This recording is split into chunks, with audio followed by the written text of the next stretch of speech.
Hi guys, welcome back to Jeevana 360 YouTube channel. ಇಂದು ನಾವು ವಂಜರಂ fish ತವಾ fry ಹೆಂಗೆ ಮಾಡೋದಂತ ತೋರಿಸ್ಕೊಡ್ತಾ ಇದ್ದೀನಿ, ಬನ್ನಿ. ವಂಜರಂ ತವಾ ಫ್ರೈ ಬೇಕಾಗುವ ಐಟಮ್ಸ್: ಮೊದಲಿಗೆ ಒಂದು ಮೀನು ಕಡಿ ತೊಗೊಂಡಿದ್ದೀವಿ. ವಂಜರಂ ಇದು ಮುಳ್ಳಿಲ್ಲ. ಈಗ ಎಣ್ಣೆ, ಕರಿಬೇವು, ಉಪ್ಪು, ಬೆಳ್ಳುಳ್ಳಿ ಕುಟ್ಟಿಕೊಂಡಿದ್ದೀನಿ, ಶುಂಠಿ ಕುಟ್ಟಿಕೊಂಡಿದ್ದೀನಿ, ನಿಂಬೆಹಣ್ಣು ರಸ, ಖಾರದ ಪುಡಿ, ಅರಿಶಿಣ, ಪೆಪ್ಪರ್. ಈಗ ಮಾಡೋಣ ಬನ್ನಿ. ಈಗ ಫಿಶ್ಗೆ ಮ್ಯಾರಿನೇಟ್ ಮಾಡ್ಕೊಳಕ್ಕೆ ಮಸಾಲ ರೆಡಿ ಮಾಡ್ಕೊತಿದ್ದೀನಿ.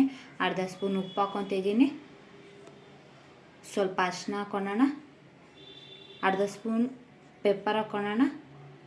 ಈಗ 1 ಸ್ಪೂನ್ ಚಿಲ್ಲಿ ಪೌಡರ್ ಹಾಕ್ಕೊತಿದ್ದೀನಿ. ಈಗ ಬೆಳ್ಳುಳ್ಳಿ ಕುಟ್ಟಿರೋದು ಹಾಕ್ಕೊಳ್ಳೋಣ. ಶುಂಠಿನೂ ಕೂಡ ಕುಟ್ಟಿರೋದು ಹಾಕ್ಕೊತಿದ್ದೀನಿ.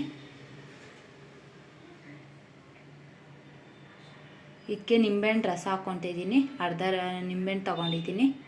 ಈಗ ಇದಕ್ಕೆ ಕರಿಬೇವು ಹಾಕ್ಕೊಳ್ಳೋಣ. ಚೆನ್ನಾಗಿ ಮಿಕ್ಸ್ ಮಾಡ್ಕೊಳ್ಳೋಣ. ಎಲ್ಲನೇ ಈ ಥರ ರೆಡಿ ಮಾಡಿ ಇಟ್ಕೊಂಡಿದ್ದೀವಿ. ಈಗ ಇದನ್ನ ಮೀನಿಗೆ ಹಾಕ್ಕೊಳ್ಳೋಣ. ಈಗ ಇದಕ್ಕೆ ಸಾರ್ತಿದ್ದೀನಿ ಮೇಲ್ಗಡೆ ಕ್ಲೀನಾಗಿ. ಎಲ್ಲ ಕಡೆ ಮಸಾಲೆ ಹಿಡಿಬೇಕು. ಹಿಂದ್ಗಡೆ ಮುಂದ್ಗಡೆ ಎಲ್ಲ ಸಾರ್ಕೋಬೇಕು.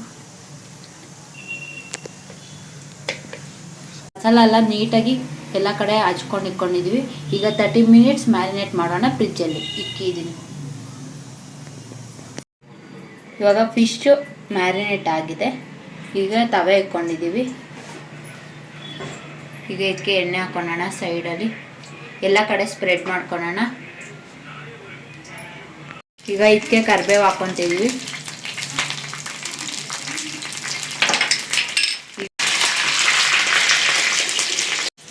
ಈಗ ಬ್ಯಾಕ್ ಸೈಡು ಫ್ರೈ ಮಾಡ್ಕೊಳ್ಳೋಣ. ಉಲ್ಟಾ ದಬಾಕ್ಬಿಟ್ಟು ಚೆನ್ನಾಗಿ 2 ಸೈಡು ಫ್ರೈ ಮಾಡ್ಕೊಳ್ಳೋಣ. ಸ್ಲಿಮ್ಮಲ್ಲಿ ಇಟ್ಕೊಂಡು ಫ್ರೈ ಮಾಡ್ಕೊತಿದ್ದೀವಿ. ವಂಜರಂ ಫಿಶ್ ತವಾ ಫ್ರೈ ರೆಡಿಯಾಗಿದೆ. ಈ ವಿಡಿಯೋ ನಿಮ್ಗೆ ಇಷ್ಟವಾಗಿದ್ದಲ್ಲಿ ಲೈಕ್ ಮಾಡಿ, ಕಮೆಂಟ್ ಮಾಡಿ, ಶೇರ್ ಮಾಡಿ. ಇನ್ನೂ ಹೆಚ್ಚಿನ ವಿಡಿಯೋಗೆ ನಮ್ಮ ಚಾನಲ್ನ ಸಬ್ಸ್ಕ್ರೈಬ್ ಮಾಡಿ. ಧನ್ಯವಾದಗಳು.